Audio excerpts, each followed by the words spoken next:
शेतकरी मित्रांनो नमस्कार. या व्हिडिओमध्ये आपण ऊसाचे दंड दाबणे म्हणजे नेमकं काय किंवा ऊस दाबणे म्हणजे नेमकं काय आणि त्याचा फायदा ऊसाला नक्की होतोच का, तर हे ह्या व्हिडिओत जाणून घेणार आहोत. त्याचसोबतमध्ये आपली सरी किती फुटाची पाहिजे आणि किती सरीनंतर ऊसाचे दंड दाबल्यानंतर आपल्याला जास्तीत जास्त फायदा होईल आणि त्याकरता आपणाला काय काय प्रोसेस करायचे. तर चला तर मग आपण या व्हिडिओमध्ये हे सगळं जाणून घेऊया. शेतकरी मित्रांनो नमस्कार. मी आपला मित्र उमेश कापसे ऊर्जा इंडस्ट्रीज या युट्यूब चॅनलवरून आपलं सहर्ष स्वागत करीत आहोत.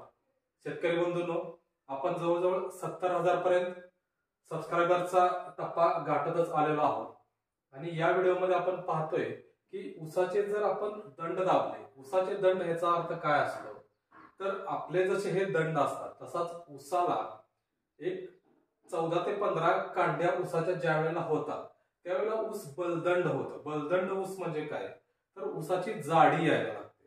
तर मुख्य आपला उद्देश काय आहे, तर ऊसाचं जास्तीत जास्त वजन यायला पाहिजे, ऊसाची प्रत्येक कांडी भीतीपेक्षा लांब यायला पाहिजे.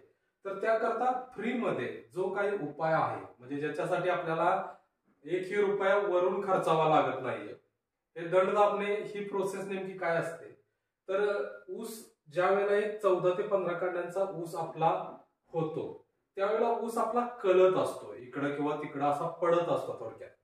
तर तो कलणारा ऊस एकाच साईडला कुठेतरी आपण घ्यावा की ज्याच्यामुळं तिथं जे काही आपल्याला जास्तीत जास्त हवा खेळती मिळेल, त्या खेळणाऱ्या हवेचा फायदा घेऊन त्यानंतर जे काही आपण कोंब नॅचरली निघतात किंवा आपण त्या दरम्यान जे काही फवारे करतो, आता हे जर फवारे घ्यायचे म्हटले तर तुम्ही लोकल कृषी सेवा केंद्रातून घेऊ शकता. त्याचसोबत मध्ये आपण हे जे स्प्रे आहेत ते जर आपल्या ऊर्जा तंत्रज्ञानाचे आपण वापरणार असाल तर ओरिजिनल पावडर फॉर्म मध्ये, की ज्याची आम्ही 10 ते 12 टन ऊसाला पावसाळी खत 1 रुपयाचं न टाकता 10 ते 12 टन ऊस वाढवायची, म्हणजे ऊसाच्या 6 ते 8 कांडी वाढवायची गॅरंटी आम्ही घेत असतो. तर चला तर मग त्यासाठी आपण कुठले कुठले प्रोडक्ट आणि कशा प्रकारे यूज करायचे हे आपण पाहूया. तर शेतकरी बंधूंनो, सगळ्यात आपण समजून घेऊया की ऊसाचा दंड का दाबायचा. ऊसाचा दंड दाबल्याचा फायदा आता आपण पाहिलाच की दंड दाबल्यामुळे जे काही कोंब येणार आहेत ते तुमच्या पहिल्या ऊसाला, म्हणजे पहिला ऊस तुमचा 14 ते 15 कांडीचा जरी असला तरी त्याही पेक्षा जो नवीन कोंब येतो तो ह्या 14 ते 15 कांडीला गाठून पुढे जातो. म्हणजे त्या प्रत्येक कांडीचं नवीन कोंबाचं जे वजन असतं ते जवळजवळ 2.5 ते 3 किलोच भरतं. आणि हे आम्ही गॅरंटेड तुम्हाला सांगतोय. याकरता आपल्याला जे दंड दाबायचे ते 4 ते 6 सरींवर दाबायचे. म्हणजे आपल्या 3.5 फुटाच्या सऱ्या असतील किंवा 4.5 फुटाच्या सऱ्या असतील, 4.5 फुटाच्या सऱ्या असतील तर 4 ते 6 सरीवर दंड दाबा, 3.5 फुटाच्या सऱ्या असतील तर 7 ते 8 सरीवरती आपण दंड दाबा. आणि हे दंड दाबायचे म्हणजे काय करायचं, एक तर आपण कळकाचं, एक तर आपण आपल्या हातामध्ये मावून ज्याद्वारे आपण जसं काही आपल्याला कोणी अंगावरती आलं तर त्याला दाबायसाठी आपण जे काही, किंवा पोलिसांच्या हातामध्ये जी काही काठी असते तर तशा स्वरूपात तेवढा कळक आपण घ्यायचा आहे आणि त्या कळकाद्वारे ऊस असे दाबायचे. नसेल तर ज्या वेळेला मोठा पाऊस पडतो किंवा आपण ज्या वेळेला गरगरीत ऊसाला पाणी पाजतो त्यावेळेला पायानं सुद्धा आपल्याला हे दंड दाबता येतात. आणि हे दंड दाबल्यानंतरच आपण त्या ऊसाला स्प्रे घेऊ शकतो. आता हे स्प्रे घ्यायचं असतील तर तुम्ही लोकल कृषी सेवा केंद्रातून घ्या किंवा आमच्याकडून घ्या. आमच्याकडून घेतलात तर जो काही आम्ही तुम्हाला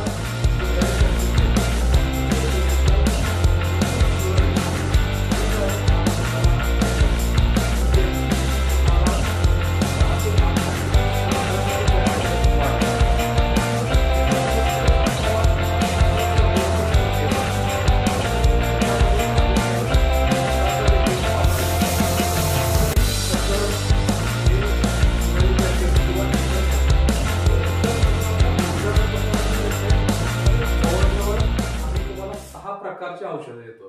म्हणजे ऊसाचं प्रत्येक पान 4 बोट रुंदी करण्यापासून, ऊसाला नवीन कोंब आणण्यापासून, 6 ते 8 कांडी वाढवण्यापासून ऊस 10 ते 12 टन वजन गॅरंटेड आणण्यापर्यंत, कारण एक कांडी ही आमच्या फवाऱ्याद्वारे भीतीपेक्षा लांबच राहते. अशा तुम्हाला 8 ते 10 कांड्या वाढणार आहेत. एका कांडीचं वजन आपण 250 ते 350 ग्रॅम धरू आणि एका एकरामध्ये आपल्याला जवळजवळ 60 ते 70 हजार ऊस असतात. शेतकरी मित्रांनो, किती ऊस असतात? 60 ते 70 हजार. या 60 ते 70 हजार ऊसांना आपण 250 ही राहू द्या, 350 ही राहू द्या, 300 ग्रॅमची सरासरी एक कांडी जरी आपण विचार केला तरी सुद्धा 300 इंटू आपण 7 त्रिक 21, 70,000 गुणिले 300 ग्रॅम, 7 त्रिक 21 म्हणजे 21 तेवढं आपण वजन सोडून देऊया. पण आपण निदान 10 ते 12 टन तरी आपण वजन सहजतेने वाढवू शकतो आणि ह्याची गॅरंटी आम्ही घेतो. तुम्ही तुमच्या कांड्यांना खुणा करा. समजा तुमचा ऊस 12, 13, 14 कांडी XYZ जो काही असेल, 8 ते 9 कांडी, त्या कांडीला तुम्ही सुतळ्या बांधा किंवा तिथं तुम्ही अशा मार्करद्वारे अशा राऊंड पद्धतीमध्ये खुणा करा आणि आमचे स्प्रे झाल्यानंतर तुम्ही कांड्या मोजा. तुम्हाला दर आठवड्याला एक कांडी द्यायची जबाबदारी आमची. समजा जर पाऊस त्या दरम्यान जास्त असेल तर 1-2 आठवडे रिझल्ट पुढे जातो आणि तुम्हाला हा स्प्रे घेत असताना तुम्हाला कमीत कमी 1 तास ते 2 तास पाऊस नसायला पाहिजे, एवढी तुम्ही काळजी. आधी अगर नंतर पाऊस नसायला पाहिजे, ही फक्त काळजी तुम्ही घ्या. आता तर ड्रोन तंत्रज्ञान आलेलं आहे किंवा तुम्ही पेट्रोल पंपाद्वारे फवारे घेऊ शकता. रेग्युलर तुमची कांडी कितीही लहान असू द्या, आमच्या फवाऱ्याद्वारे तुम्हाला ज्या काही कांड्या येतात त्या भीतीपेक्षाही लांब येतात. तुम्ही आमचे अनेक व्हिडिओ पाहिले असतील. युट्यूबवरती सर्च करा ऊर्जा इंडस्ट्रीज. आमचे जवळजवळ 400च्या आसपासमध्ये व्हिडिओ आहेत. प्रत्येक व्हिडिओमध्ये आम्ही तुम्हाला नाविन्यपूर्ण माहितीही देत असतो. हाही व्हिडिओ आपल्याला ऊसाचे दंड दाबणे किती गरजेचं आहे आणि ते किती सऱ्यांच्यावर दाबलं पाहिजे, ऊसाची कांडी किती तयार झाल्यानंतर दंड दाबले पाहिजेत, कधी दाबले पाहिजेत, त्याच्यापासून वजन नेमकं किती येतं, किती कांड्या वाढतात आणि हा नवीन कोंब पहिल्या कांडीपेक्षा जास्त फास्ट, जास्त मोठा आल्यामुळं तुम्हाला 10 ते 12 टन ऊस वाढवण्याची आम्ही गॅरंटी देतो. शेतकरी बंधूंनो, मार्केटला कोणी नाहीये की जे इतके तुम्हाला रिझल्ट देणार आहे. आम्ही खात्रीशीर, आणि आम्ही हे घेत असताना फक्त 2850 रुपयेच आपल्याकडून घेत असतो. आपण जर कुठल्याही कृषी सेवा केंद्रात गेलात आणि आपण रासायनिक खतं टाकायची म्हटलात तर जवळजवळ आपल्याला 7 ते 8 हजार खर्च जिथं येणार आहे तिथं फक्त हा 2850 रुपये खर्च येणार आहे. समजा जर तुम्ही 2 फवारे घेतलेत तर आम्ही तुम्हाला 8 दुनी 16 कांड्या म्हणजे 10 टनापेक्षा 20 टन ऊस वाढवायची गॅरंटी ही देत असतो. ड्रोनद्वारे फवारे घ्या, पेट्रोल पंपाद्वारे फवारे घ्या, खुणा करा, रिझल्टला आम्ही जबाबदार नक्कीच आहोत. नमस्ते. जर आमची माहिती आवडलेली असेल तर आमचं चॅनल ऊर्जा इंडस्ट्रीजला लाईक, शेअर आणि सबस्क्राईब मात्र आपण नक्की करावं. नमस्ते.